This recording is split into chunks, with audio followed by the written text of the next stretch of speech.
오늘은 2023년 4월 23일 주일 말씀 같이 생각하도록 하겠습니다. 마가복음 5장 1절에서부터 20절까지의 말씀입니다.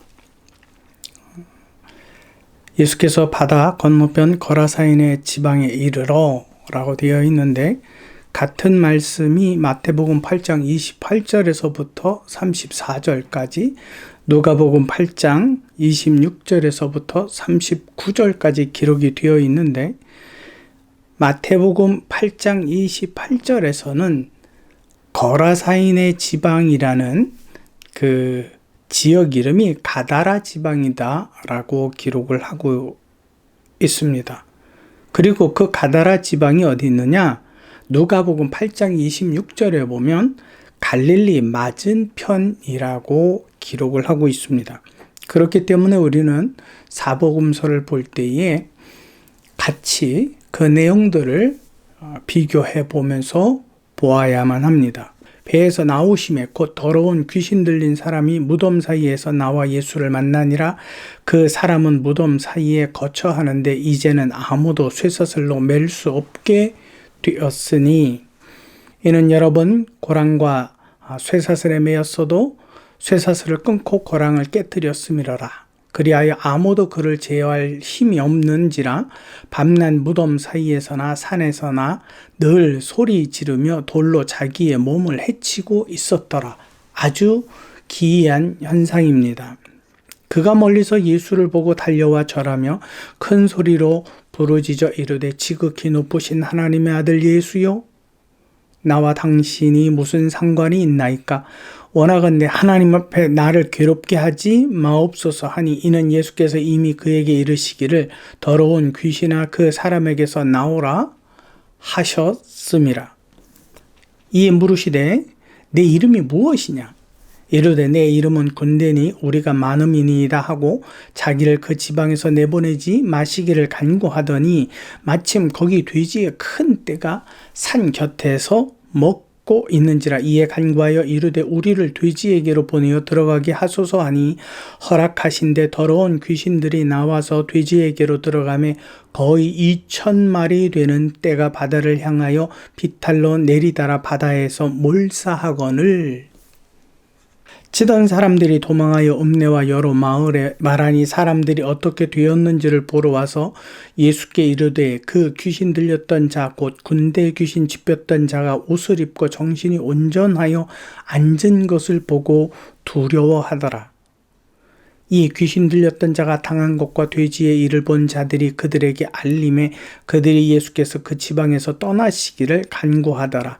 예수께서 배에 오르실 때에 귀신 들렸던 사람이 함께 있기를 간구하였으나 허락하지 아니하시고 그에게 이르시되, 집으로 돌아가 주께서 내게 어떻게 큰 일을 행하사 너를 불쌍히 여기신 것을 내 가족에게 알리라 하시니, 그가 가서 예수께서 자기에게 어떻게 큰 일을 행하셨는지를 데가볼리에 전파하니 모든 사람이 놀랍게 여기더라.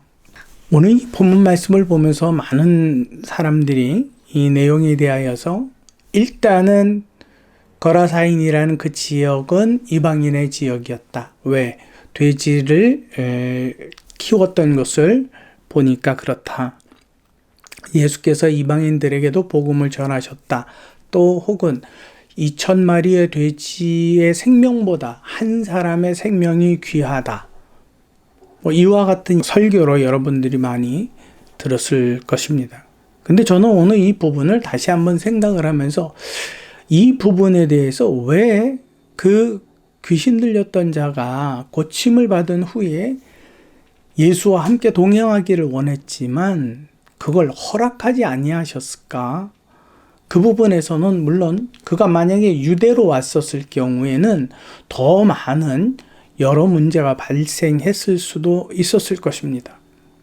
근데 예수께서 그에게 명령하셨지만 사실은 부탁하신 말씀이라고 봅니다.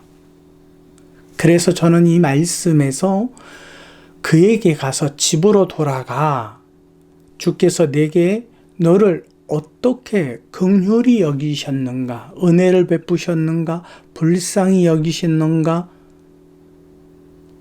이 부분에 대하여서 증거하라 라는 말씀에 초점을 맞추어야 된다라고 생각을 합니다. 그러면 우리가 여기서 생각해야 될 것이 있습니다. 주의 명령을 받는 사람은 어떠한 사람이냐라는 거지요. 그것은 바로 예수 그리스도 혹은 성령 하나님의 직접적인 간섭을 경험한 사람이라고 보아야 합니다. 저는 이 말씀에서 가장 중요한 핵심이 그것이라고 봅니다. 그는 이방인 중에서 어쩌면 처음으로 복음을 전하는 사도로 보냄을 받은 사람이다 라고 생각합니다. 지금 이 시대에 여러분들은 예수 그리스도에 대한 직접적인 경험 혹은 성령 하나님에 대한 경험, 은사든 어떠한 모양이든지 그 경험을 갖지 못한 많은 사역자라고 이름하는 사람들의 말들을 듣습니다. 물론 그 하나님을 지식적으로 이해하는 것 좋습니다. 옳은 일입니다. 그러나 거기에는 지식이 역사할 수 있는 공간, 어떠한 여지는 있을 수 있지만 성령께서 역사하실 여지는 그렇게 많지 않다라고 저는 생각합니다. 어떻게 이런 말을 할 수 있느냐? 어떻게 그렇게 말을 합니까? 그러면 지금 수많은 사람들이 그 하나님의 복음을 전하는 일에 대해서 부정적인 견해를 갖고 있습니까? 한편으로는 그렇게 저는 생각합니다. 제가 잘난 부분이 아닙니다. 예수께서 제자들과 만나서 그들에게 많은 이적과 기적을 베푸셨던 모습들을 보여주셨습니다. 그러함에도 그분이 승천하실 때 제자들에게 하신 말씀이 뭡니까? 성령을 받고 나가라고, 반드시 성령을 받고 나가야 된다라고 말씀하셨던 부분에 우리는 초점이 맞춰져야만 합니다. 여러분, 지식으로는 얼마든지 할 수 있습니다. 그래서 사도 바울 같은 경우는 그의 전도 여행 가운데에서 예수를 아는 이들을 만났을 때에 내가 세례를 받았느냐? 우리는 요한의 세례뿐이로다. 그때 그가 안수하여 그들에게 성령의 경험을 갖도록 합니다. 우리는 이 부분을 쉽게 생각하면 안 됩니다. 복음은 지식으로 전할 수 있는 부분이 아닙니다. 이것은 성령 안에서 그분의 역사하심을 내어드리는 통로로서의 역할이 되어야지 내 지식이 이루어지면 안 되는 겁니다.